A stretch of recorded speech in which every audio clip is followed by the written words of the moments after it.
всякую плоть, и будут пророчествовать сыны ваши и дочери ваши, и юноши ваши будут видеть видения, и старцы ваши сновидениями вразумляемы будут.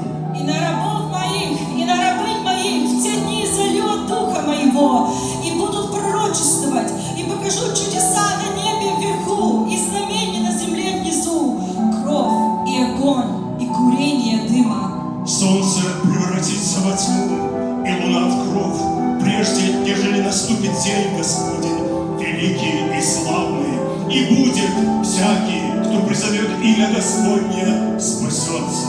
И я умолю Отца, и даст нам другого утешителя, да пребудет с вами вовек Духа истины, которого мир не может принять, потому что не видит Его и не знает Его, а вы знаете Его, ибо Он с вами пребывает и в вас будет.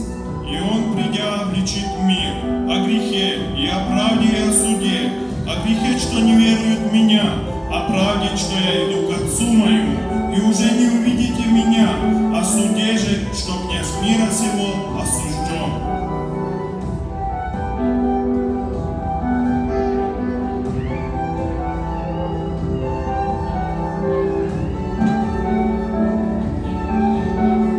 Утешитель же, Дух Святой, которого пошлет Отец во имя Мое, научит вас всему и напомнит вам все, что я говорил вам. Мир оставляю вам, мир мой даю вам. И так, как мир дает, я даю вам, да не смущается сердце ваше и да не устрашается.